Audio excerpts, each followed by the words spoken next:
Ya, selamat pagi untuk kita semua. Shalom. Semuanya sehat, Bapak Ibu Saudara. Hari ini kita kembali belajar firman Tuhan.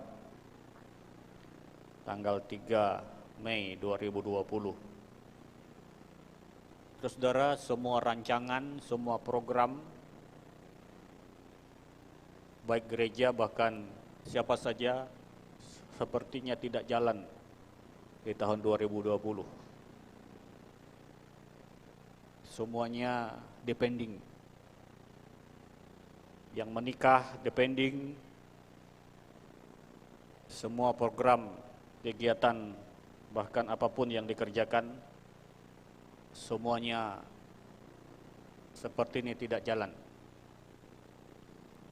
Tapi satu hal yang kita inginkan hari ini, tahun 2020, biar agenda Tuhan, kehendak Tuhan dan maunya Tuhan yang boleh terjadi dalam hidup kita. Hari ini saya akan membawa firman Tuhan buat kita semua. Mari Bapak Ibu Saudara yang ada di rumah dan di gedung gereja, mari kita buka Alkitab kita. Lebih dulu kita baca dalam Efesus pasal 3, surat Efesus pasal 3 ayat 16-17. Selesai itu baru Kolose 2 ayat 6 dan 7 dan 1 Petrus 2 ayat 9 dan 10. Kita baca dulu Efesus pasal 3 ayat yang ke-16 sampai yang ke-17.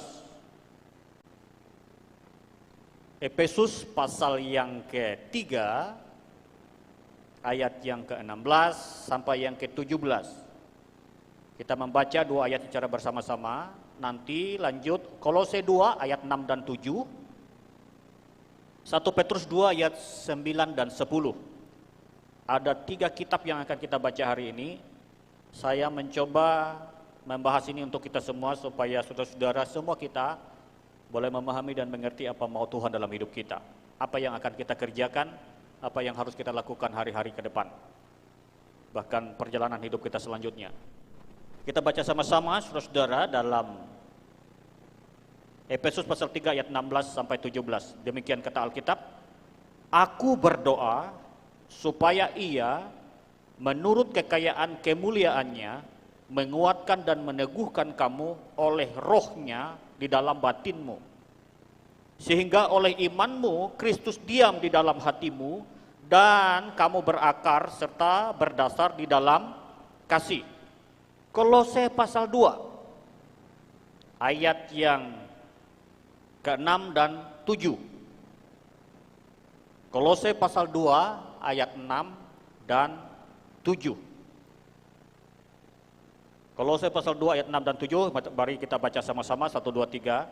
"Kamu telah menerima Kristus Yesus Tuhan kita, karena itu hendaklah hidupmu tetap di dalam Dia. Hendaklah kamu berakar di dalam Dia dan dibangun di atas Dia. Hendaklah kamu bertambah teguh dalam iman yang telah diajarkan kepadamu, dan hendaklah hatimu melimpah dengan syukur." Satu ayat lagi terakhir yang kita baca, 1 Petrus pasal 2 ayat 9 dan 10. 1 Petrus pasal 2 ayat 9 dan 10. 1 Petrus pasal 2 ayat 9 dan 10. Baca sama-sama 1 2 3. "Tetapi kamulah bangsa yang terpilih, imamat yang rajani, bangsa yang kudus, umat kepunyaan Allah sendiri, supaya kamu memberitakan perbuatan-perbuatan yang besar dari Dia, yang telah memanggil kamu keluar dari kegelapan kepada terangnya yang ajaib. Kamu yang dahulu bukan umat Allah, tetapi yang sekarang telah menjadi umatnya, yang dulu tidak dikasihani, tetapi yang sekarang telah beroleh belas kasihan." Baik, dari 3 kitab yang kita baca, Bapak Ibu Saudara, hari ini saya memberikan judul firman Tuhan, keluarkan bahan saya, tetap konsisten dalam iman kepada Kristus. Judul firman Tuhan hari ini, tetap konsisten dalam iman kepada Kristus. Dan ayat yang kita akan bahas adalah dari 1 Petrus pasal 2 ayat 9 dan 10. Dua ayat sebelumnya yang kita baca itu adalah pendahuluan sebagai dasar mengapa kita harus beriman dalam Kristus. Dan iman kita kepada Kristus itu harus konsisten, tetap, tidak boleh berubah, tidak boleh beralih. Nah, saudara-saudara, surat 1 Petrus ini ditulis oleh Petrus kira-kira pada tahun 62 Masehi atau 64 Masehi.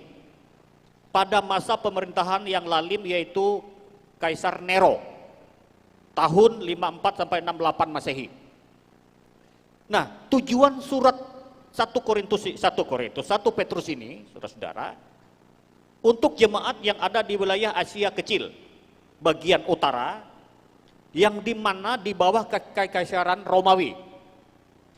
Maksudnya adalah supaya surat ini adalah supaya iman para pembacanya yang sedang mengalami tekanan, penganiayaan, karena iman mereka kepada Kristus tetap dan tidak boleh berubah. Harus konsisten, saudara. Nah, Petrus menghendaki agar jemaat yang ada pada waktu itu tetap konsisten dalam iman. Dalam iman seperti siapa? Kepada Yesus yang mereka percayai. Nah, saudara-saudara, hari ini kalau kita lihat di LCD, pengertian konsisten dalam iman itu dalam Kamus Bahasa Indonesia, kata konsisten itu tetap atau tidak berubah-ubah, taat asas, ajek, teratur, tetap, tidak berubah, selaras, sesuai perbuatan, hendaknya konsisten dengan ucapannya, sama. Jadi maksudnya tetap konsisten dalam iman adalah kita memiliki iman yang tetap, taat kepada Tuhan dalam kehidupan kita, selaras atau sesuai dengan Alkitab atau firman Tuhan. Nah, saudara-saudara, sebagai orang percaya kita harus memiliki iman yang konsisten, yaitu iman yang tidak berubah, penuh ketaatan, dan perkataan kita harus selaras dan sesuai dengan perbuatan kita, sesuai dengan apa yang kita imani, sesuai dengan firman Tuhan. Mengapa kita harus tetap konsisten dalam iman? Apa saja alasannya mengapa kita harus tetap konsisten dalam iman kepada Kristus? Terus saudara, ada banyak hal yang ingin menggoyahkan iman kita hari-hari ini. Situasi, tantangan, pergumulan, sakit, penyakit, bahkan wabah virus corona, ya, membuat banyak orang, saudara, bisa goyah loh imannya, nggak konsisten lagi sama Tuhan. Tetapi hari ini saya ingin menyampaikan ini. Nah, jika kita membaca Alkitab, saudara, dari 3 kitab yang kita baca tadi, paling tidak kita menemukan ada 3 cara agar kita dapat tinggal tetap atau konsisten dalam Kristus. Mengapa kita harus tetap konsisten dalam Kristus? Ya, ada 3 hal. Ya, saudara-saudara, seperti judul yang saya berikan adalah tetap konsisten dalam iman kepada Kristus. Ada 3 cara supaya kita tetap konsisten dalam iman kepada Kristus. Dan mengapa kita harus tetap konsisten dalam iman kepada Yesus? Ya, itu ada 3 hal. Ya, yang pertama, Bapak Ibu Saudara, bisa dilihat Bapak Ibu Saudara,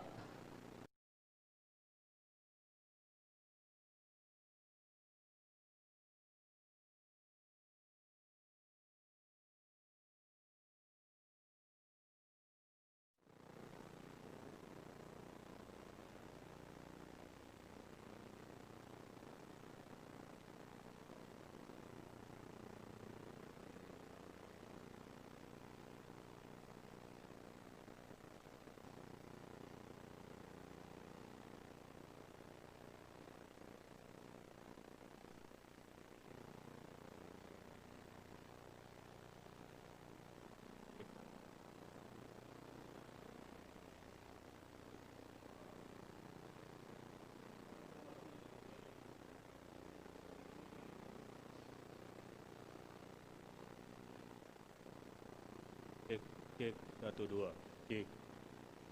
Tes, 1, 2, cek, 1, 2. Cek. Cek. Naik sedikit, cek, cek, 1, 2.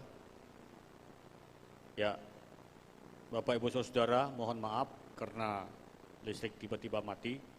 Baik, saya akan lanjutkan Bapak Ibu Saudara. Hari ini judul firman Tuhan adalah tetap konsisten dalam iman kepada Kristus.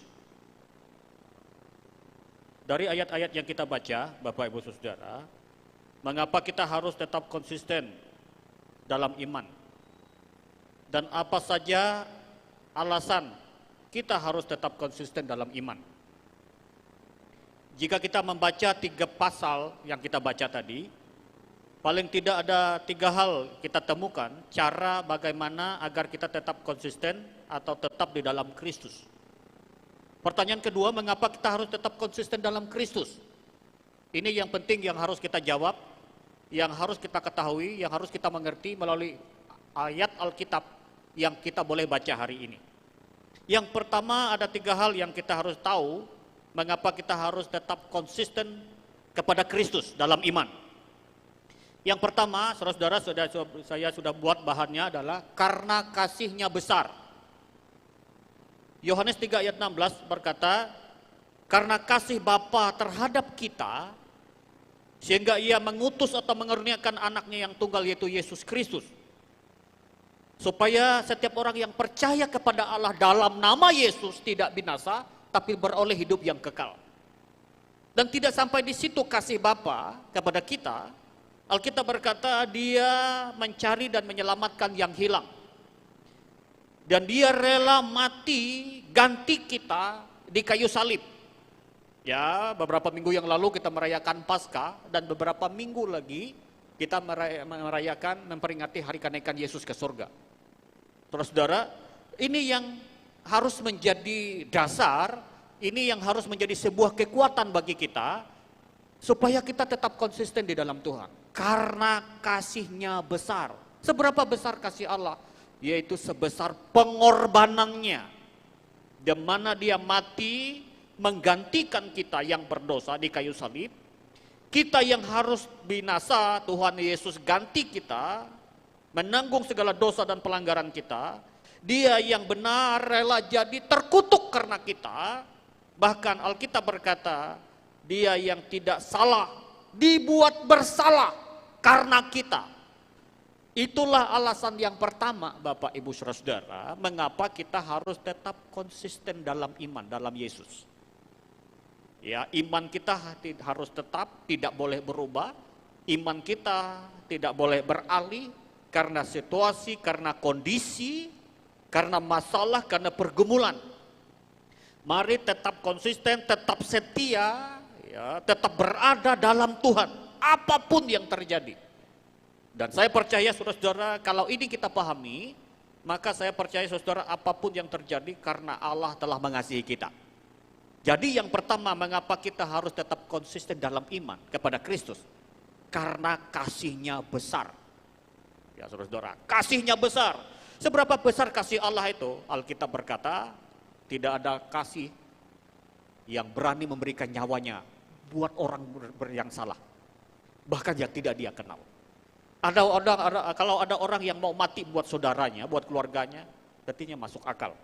Tetapi ini mati buat seluruh umat manusia ciptaannya karena jatuh dalam dosa. Ini nggak gampang, saudara. Nggak gampang. Dan akibat dosa itu, saudara, Yesus harus mati untuk kita. Jadi ini alasan yang pertama, saudara. Mengapa kita harus, iman kita harus tetap konsisten kepada Yesus. Karena kasih-Nya besar. Saya singkat menceritakan buat saudara-saudara, Bapak Ibu Saudara, pada abad ke-20, saudara pernah dengar cerita tentang Jenderal Samila. Dia itu adalah seorang pemimpin revolusioner yang berusaha menggulingkan Kaisar Rusia yang diktator, Kaisar Rusia. Saudara tahu, dia ini seorang jenderal yang adil tapi kejam. Jenderal Samila namanya, nanti buka aja di internet. Ya, Jenderal Samila. Nah, karena dia ini dengan pasukannya suka pindah-pindah, saudara, Jenderal Samila ini untuk menggulingkan Kaisar Rusia yang diktator, suka pindah-pindah, bahan makanan mereka berkurang dan harus dikelola dengan supaya cukup. Tetapi ketika mereka pindah-pindah itu, saudara, gudang makanan mereka ada yang mencuri, saudara. Selalu kecurian. Sehingga Jenderal Samila berkata kepada pasukannya, siapapun yang mencuri harus dihukum cambuk. Saudara. Dan singkat cerita, mereka pindah beberapa kali tempat, tiba-tiba kepala gudang atau pasukan menceritakan kepada Jenderal Samila bahwa makanan mereka ada yang mencuri. Waduh, saudara. Jenderal Samila langsung mengumpulkan pasukan supaya mencari siapa pencurinya. Singkat cerita, saudara, yang mencurinya itu ibunya sendiri. Ibunya Jenderal Samila. Wah, karena dia nih raja jenderal yang adil, juga kejam. Dia harus konsisten dengan apa yang dia katakan. Dan selepas diselidiki, waduh, dia kaget. Mamahnya sendiri. Dan saudara-saudara, menurut cerita itu, ketika pasukan ingin melihat apa yang akan dilakukan oleh Jenderal Samila kepada mamanya, dia harus dilaksanakan hukuman cambuk. Dan melalui cerita itu, saudara, ketika terakhir mau dicambuk itu, tiba-tiba Jenderal Samila memeluk mamahnya, mengganti pakaian mamahnya dengan pakaian kebesarannya dia ngambil pakaian mamahnya, dan dia menggantikan mamahnya untuk dicambuk. Saudara, untuk dicambuk, dia menggantikan mama. Ini sebuah cerita, saudara, sebuah cerita. Tetapi lebih hebat lagi, saudara, Tuhan Yesus, saudara. Dia menggantikan kita di kayu salib supaya saudara dan saya tidak binasa. Ada amin, saudara. Karena itu hari ini, marilah kita tetap konsisten beriman kepada Yesus. Karena apa, saudara? Karena kasih-Nya sangat besar untuk kita semua. Kalau saudara dan saya hari ini boleh hidup, kalau saudara dan saya hari ini boleh melewati bulan April, dan kita akan memasuki bulan Mei, saya percaya ini karena kasih Tuhan, karena kuasa Tuhan, saudara, karena pertolongan Tuhan. Di tengah situasi yang menakutkan, di tengah berita yang kadang membuat hati kita, kadang-kadang iman kita bisa, waduh Tuhan, banyak orang berdoa tengking-tengking, saudara, supaya lalu COVID-19 ini, kok nggak berhenti-berhenti. Sepertinya Tuhan tidak bergeming, hanya diam saja, sepertinya. Tapi dengarkan baik-baik, saudara. Apakah Tuhan diam? Saya percaya Tuhan tetap bekerja sampai hari ini. Tuhan tetap melakukan kuasa-Nya. Karena terbukti saudara dan saya masih sehat hari ini. Semua karena kasih anugerah Tuhan. Karena itu saudara-saudara, Tuhan ingin kita hari ini konsisten dalam iman kepada Kristus. Jadi saudara-saudara, kita ditebus, kita menerima pengampunan dosa. Kematiannya menggantikan kita, ya, untuk mendapatkan kehidupan yang kekal. Kita yang tidak layak dikasihi, kita dikasihi oleh Allah. Ayat yang kita baca dalam 1 Petrus tadi, ayat 2. Kita yang dulu bukan umat, sekarang jadi umat yang dikasihinya. Kita yang dulu bukan orang percaya, sekarang percaya sama Yesus. Karena itu Alkitab berkata, biarlah terus iman saudara dan saya bertumbuh dalam firman-Nya, mempercaya janji Tuhan, dan terus renungin firman Tuhan, supaya iman kita semakin kuat. Kita tidak perlu lagi mempersembahkan korban penghapus dosa, karena Kristus telah menjadi korban anak domba yang tidak bercacat celah sekali untuk selama-lamanya. Kita dijagai seperti biji matanya, karena kita ini orang-orang yang dikasihi oleh Tuhan. Itu yang pertama, Bapak Ibu Saudara, alasan mengapa kita harus tetap konsisten dalam iman kepada Kristus. Alasan pertama adalah karena kasih-Nya, apa saudara-saudara? Besar. Kasih-Nya besar. Yang kedua, catat baik-baik hari ini, yang kedua, saudara-saudara, mengapa kita harus tetap konsisten dalam iman kepada Kristus? Yang kedua, karena kuasa-Nya dahsyat, karena kuasa-Nya ajaib, karena kuasa-Nya Tuhan itu melebihi segala-galanya. Bukti dari kuasa Tuhan yang dahsyat adalah ketika Dia menciptakan alam semesta, Dia menciptakan segala sesuatu, Dia mengontrol segala sesuatu, saudara. musim berganti musim, siang malam, hujan panas. Dan kita tahu matahari terus terbit dari timur sampai ke barat, kembali lagi bulan bintang selalu muncul. Dan tanpa dikomando, saudara, dia bekerja dengan sendirinya. Karena sudah diatur oleh Sang Pencipta. Jadi, saudara, alasan yang kedua yang harus saudara tahu mengapa kita harus tetap konsisten dalam iman kepada Kristus, kepada Yesus. Yang pertama karena kasihnya besar. Yang kedua adalah karena kuasanya dahsyat, ajaib, hebat. Tidak ada Allah seajaib, semaha kuasanya Tuhan kita. Lihat dalam Mazmur 91, Alkitab berkata Tuhan itu tempat perlindungan, kubu pertahanan, kota benteng. Dan Mazmur berkata hanya dekat Allah saja aku tetap. Berarti Bapak Ibu Saudara, inilah yang membuat kita bisa tenang menghadapi dalam situasi apapun. Yang jelas hari ini bagaimana saudara bisa tetap konsisten dalam Tuhan, dalam iman kita. Sekali lagi karena kasihnya besar. Yang kedua, karena kuasanya dahsyat dan ajaib. Banyak ayat yang mencatat Bapak Ibu Saudara, kuasa Allah yang ajaib itu diberikan juga buat kita. Apa itu? Dalam Kisah Rasul 1 ayat 8 dikatakan, ketika Roh Kudus turun, kita akan diberi kuasa. Sebuah kemampuan yang Allah beri, supaya kita bisa kuat, bisa mengatasi setiap pergumulan, setiap masalah yang kita hadapi. Bahkan apapun setan iblis bisa dikalahkan, karena orang percaya telah diberi kuasa. Allah tidak saja dia memiliki kuasa yang dahsyat, saudara, tetapi juga dia memberikan kuasanya buat kita yang percaya dan beriman kepada dia. Betapa hebatnya Tuhan kita dalam 1 Efesus pasal 1 ayat 19. Sesuai dengan kekuatan kuasanya, dan Alkitab berkata dalam Yakobus pasal 5 ayat 16, doa orang benar bila dengan yakin didoakan, Alkitab bilang apa saudara? Sangat besar kuasanya. Wow, ini nih saudara, kenapa kita harus konsisten dalam Tuhan, dalam iman? Sekali lagi yang pertama, karena kasihnya besar.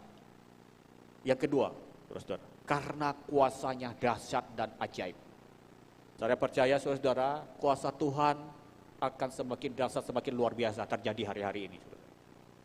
Saya melihat ada banyak mujizat, ada banyak pertolongan Tuhan, ada banyak keajaiban-keajaiban Tuhan yang Tuhan kerjakan hari-hari ini dalam hidup kita. Dan hari ini kita boleh menikmati anugerah Tuhan. Itu semua karena kuasa Tuhan.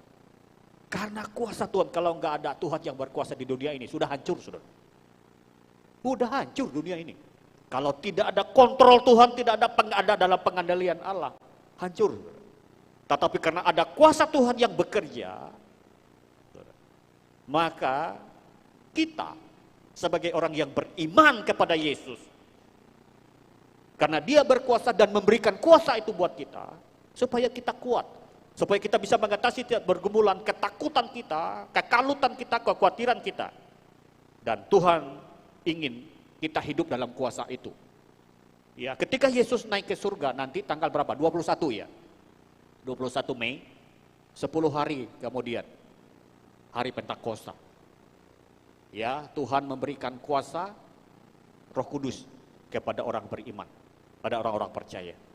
Karena itu saudara-saudara, bulan Mei ini ya, kita diberitahu oleh firman Tuhan supaya kita hidup dalam kuasa itu. Karena apa? Supaya iman kita kuat. Hiduplah dalam kuasa Tuhan itu. Nah, saudara, kuasa Tuhan menghancurkan kuasa kegelapan, memberikan kesembuhan dan pemulihan, bahkan memberikan kemenangan secara rohani. Kenapa kita harus konsisten dalam iman? Karena sekali lagi, saudara-saudara, karena kuasa Allah, kuasanya dahsyat dan ajaib. Supaya apa, saudara? Supaya kita bisa melawan kuasa kegelapan. Dalam Efesus pasal 5, bahkan pasal 6, kita diberikan seluruh perlengkapan senjata Allah kan, saudara-saudara, supaya kita melawan panah si jahat. Memberi kita kesembuhan dan pemulihan, memberi kita kemenangan secara rohani, bahkan secara jasmani, saudara. Kuasa itu diberikan buat kita. Bagaimana caranya supaya kita memiliki kuasa? Alkitab berkata nggak ada cara lain, kita harus hidup dalam kebenaran, percayai firman Tuhan, memiliki iman yang teguh, menjadi pelaku firman Tuhan, hidup dalam doa, hidup berjaga-jaga, dan tetap konsisten dalam iman. Maka saya percaya saudara-saudara akan diberikan kuasa itu, sebab kuasa Tuhan dahsyat dan ajaib bagi kita. Yang terakhir, Bapak Ibu Saudara, mengapa kita harus tetap konsisten dalam iman kepada Kristus? Yang pertama karena kasih-Nya besar. Yang kedua karena kuasanya apa? Dahsyat dan ajaib. Yang ketiga karena kehendak-Nya mulia buat kita. Yeremia 29 ayat 11, saya akan bacakan buat Bapak Ibu Saudara. Yeremia 29. Yeremia 29 ayat 11 berkata demikian. Sebab aku ini mengetahui rancangan-rancangan apa yang ada padaku mengenai kamu. Demikianlah firman Tuhan. Yaitu rancangan damai sejahtera dan bukan rancangan kecelakaan, untuk memberikan kepadamu hari depan yang penuh harapan. Terus saudara, ini yang terakhir. Kenapa kita harus konsisten dalam iman kepada Kristus? Yang pertama karena kasih-Nya besar. Yang kedua karena kuasanya dahsyat dan ajaib, hebat, tidak tertandingi oleh apapun. Yang ketiga karena kehendak-Nya, keinginannya, kemauan Tuhan, ketetapan Tuhan itu mulia untuk saudara dan saya. Maksudnya begini saudara. Yeremia 29 ini adalah sebuah surat yang dikirim oleh Nabi Yeremia dari Yerusalem kepada tua-tua Israel, imam-imam, nabi-nabi, dan seluruh orang Yehuda yang diangkut ke pembuangan pada pemerintahan Nebukadnezar di Babel, di negeri Babel. Tetapi ketika mereka dalam pergumulan ditekan, dibuang itu, tiba-tiba ada surat dari Tuhan untuk mereka yang mengingatkan mereka bahwa ketika mereka tetap setia sama Tuhan, beriman sungguh-sungguh kepada Tuhan, walaupun akibat dosa mereka harus dibuang ke Babel, saudara, Alkitab berkata, Tuhan berjanji memberikan masa depan yang lebih baik buat mereka. Sehingga, saudara, kehendak-Nya harus terlaksana. Walaupun sepertinya tidak mungkin. Itu 70 tahun loh saudara. Mereka dibuang di Babel. Zaman Yeremia.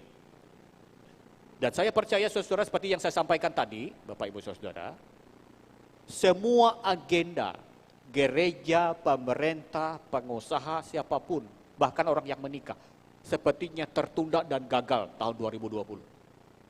Kenapa saudara? Saya hari-hari ini doa sama Tuhan tuh begini aja saudara. Awalnya agak ngotot sama Tuhan. Selama 1 minggu, kita mulai itu kan akhir Maret kan, akhir Maret. April sampai sekarang doa saya berubah. Saya bilang begini, doa sama saya Tuhan begini aja saudara. Tuhan, biar kehendak-Mu dan agendamu yang terjadi terlaksana, bukan kehendak kami. Doa saya setiap hari saudara begitu. Biar kehendak-Mu Tuhan, agendamu yang harus terlaksana atas hidup kami, atas bangsa kami, atas gereja kami. Saya sampaikan saudara, berapa bulan yang lalu saya sampaikan begini. Ya saudara, yang belum saya sampaikan ada beberapa yang saya dapatkan dari Tuhan saudara. Saudara tahu, ya ini saya ingin disampaikan buat saudara. Ketika saya berdoa awal tahun 2020 ini, saya doa sama Tuhan, Tuhan, apa yang saya harus kerjakan untuk gereja kita di tahun 2020? Saudara, saya seperti blank, saudara. Seperti blank. Makanya kita agak lambat membuat susunan program. Mungkin sebagian orang jemaat ini pendeta ngapain aja ya. Dan saudara tahu saudara, satu yang Tuhan taruh dalam hati saya, sepertinya begini, dalam hati kecil, impresi gitu, yang Tuhan taruh dalam hati saya begini. Moses, tahun 2020, gak usah terlalu buat banyak program. Ikuti saja. Ikuti saja alurnya Tuhan, maunya Tuhan, agendanya Tuhan. Bukan agendamu. Itu saudara. Itu saya baru ingat saudara. Saya baru ingat. Makanya kita nggak, orang sudah buat gereja lain saudara-saudara. Sebuah gereja saya lihat dari Januari sampai Desember, setiap bulan setiap bulan itu ada tamu seminar apa, KKR apa begitu saudara. Semua tersusun semua. Gagal semua saudara. Bahkan ada yang merencana pelayanan kemana semua gagal. Dan itu yang belum saya sampaikan kepada pengurus, saudara. Karena saya masih belum terlalu kuat dasarnya. Kenapa saya sampaikan? Saya ingin ngomong gini kepada jemaat dan pengurus. Tahun ini, tahun 2020, kita nggak perlu ngerjain apa-apa. Wah, tambah marah, saudara. Karena nggak ada buktinya, saudara. Kita nggak perlu buat agenda apa-apa. Agenda kita hanya nyenangin Tuhan. Agenda kita hanya cari Tuhan, hanya melekat sama Tuhan. Tetapi ketika diumumkan, saudara, 22 itu kan kita ibadah terakhir kan. Ibadah terakhir 22 itu yang membuat tegang. Yang sampai hari ini baru tahap pemulihan, saudara. Sampai hari ini. Tipes saya itu baru agak nyaman beberapa minggu ini. Karena terus bawa ada pikiran, saudara. Bawa ada pikiran. Tanggal itu, tapi saya tetap ngotot. Saya bilang, Tuhan, ini kami udah buat program ini kan, kita mau segala kayak suka marah kan, sudah diatur gitu, mau suka marah yang retreat itu macam-macam. Saya agak protes sedikit sama Tuhan. Tuhan ngipain sih? Kami udah susun loh Tuhan. Ini kenapa kok enggak? Jadi tiba-tiba terakhir masuk April. Ketika saya teduh, saat teduh, saya bilang sama istri, udah tutupin TV, gak usah dengerin berita. Sekarang kita cari film-film lucu-lucu, mutar nih Mr. Bean, Dono Casino, gitu di YouTube, cari film-film lucu-lucu begitu. Ya, biar gak stres gitu ya. Jadi berita-berita yang bagus kita baca, gak boleh nonton, kalau berita yang penting-penting saja. Tiba-tiba ketika saat teduh, saudara, Tuhan taruh, tambah kuat. Dia bilang, agendaku harus terlaksana, bukan agendamu. Dia bilang. Dan itu saya temukan langsung, saudara. Pas minggunya, itu tanggal 2, kalau enggak minggu terakhir, bulan Maret itu, kalau enggak April, tiba-tiba seorang hamba Tuhan berkhotbah. Mengupas Yeremia 29. Itu semakin kuat peneguhan bahwa, saudara, agenda Tuhan yang harus terjadi, terlaksana atas bangsa, atas gerejanya, atas hidup kita. Kenapa kita harus konsisten, saudara? Makanya setelah masuk bulan April sampai sekarang, doa saya nggak ada lain. Tuhan, agendamu yang harus terlaksana, agendamu yang harus terjadi, agendamu yang harus bekerja atas hidup kami. Makanya Yeremia 29, kenapa kita harus konsisten? Dan surat yang diberikan Yeremia kepada tua-tua Israel di negeri Babel, supaya mereka terus mempercayai janji Tuhan, firman Tuhan, bahwa mereka kehendak Allah harus terlaksana. Apa itu kehendak Allah? Masa depan yang penuh pengharapan. Walaupun perjuangan mereka harus melewati 70 tahun dibuang di negeri Babel. Dan saudara tahu, inilah yang harus terjadi buat kita. Hari-hari ini saudara dan saya harus tetap konsisten dalam iman kepada Kristus. Yang pertama karena kasihnya besar. Yang kedua karena kuasanya dahsyat dan ajaib. Yang ketiga karena kehendaknya mulia atas kita. Kehendak Tuhanlah yang harus terjadi, saudara-saudara. Tidak ada yang lain. Atas gereja kita, atas hidup kita. Rencana dan program kita boleh-boleh saja buat program dan rencana. Tetapi agenda Tuhan, rencana Tuhan yang harus terlaksana. Kehendak Tuhan yang harus terjadi, saudara-saudara. Karena itu hari ini, karena Tuhan yang memiliki rencana yang indah atas orang Israel, terlebih kita. Kita diselamatkan bukan karena perbuatan kita, tapi karena iman. Namun perbuatan baik kita, perbuatan iman kita adalah membuktikan bahwa kita sudah diselamatkan. Dan Alkitab berkata, saudara-saudara, Tuhan ingin kehendaknya tidak terbatas, kehendak Tuhan itu mulia, kehendak Tuhan itu ajaib, kehendak Tuhan itu dahsyat bagi kita. Dan karena itu saudara-saudara, dari 3 hal ini saya ingin bagikan buat saudara-saudara. Karena kehendaknya mulia, rencana Tuhan yang terindah yang sediakan. Tuhan mau kita masuk dalam kehendaknya. Yang terlaksana itu adalah kehendak Tuhan. Inilah 3 hal yang ingin saya bagikan buat saudara-saudara. Dan kesimpulannya adalah begini. Karena kasihnya yang besar bagi kita, ia menjadi korban. Ia menjadi korban hidupnya untuk kita. Yesus menjadi korban untuk kita. Karena kuasanya dahsyat atas kita, dia memberi kuasa untuk kita. Karena kehendaknya mulia bagi kita, maka dia menyediakan tempat, dia menyediakan rencana, mahkota bagi kita, Bahkan hal-hal yang ajaib yang tidak pernah kita pikirkan. Yeremia 33 ayat 3, ayat terakhir kita baca saudara. Yeremia 33 ayat 3. Ayat terakhir. Yeremia 33 ayat 3 berkata, berserulah kepadaku maka aku akan menjawab engkau dan akan memberitahukan kepadamu hal-hal yang besar yang tidak terpahami, yakni hal-hal yang tidak kau ketahui. Yeremia 33 ayat 3. Saudara, berseru kepada Tuhan. Hari-hari ini yang kita harus tanya, yang kita harus doakan. Kehendak Tuhan yang mulia harus terjadi atas kita. Terakhir saya ingin sampaikan buat saudara-saudara. Kuncinya adalah, ayo saudara-saudara jemaat Tuhan, kita bangun iman kita. Baca Alkitab, renungi firman Tuhan, percaya firman Tuhan. Beriman kepada Yesus. Alkitab berkata iman muncul dari pendengaran akan firman Kristus.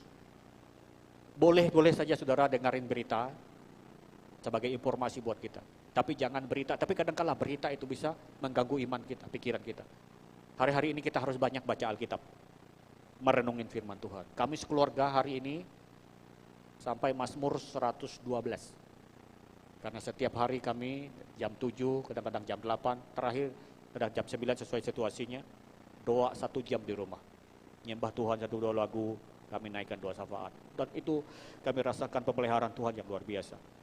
Kami merasakan kuasa Tuhan yang hebat dan luar biasa, penyertaan Tuhan. Saudara, mari kita membangun iman kita. Tetap konsisten dalam Kristus. Pertama sekali lagi saya ulangi, karena kasihnya besar. Yang kedua karena kuasanya dahsyat dan ajaib. Yang ketiga adalah karena apa? Kehendaknya mulia atas kita. Demikian firman Tuhan, Tuhan memberkati kita dan memberkati saudara dan saya.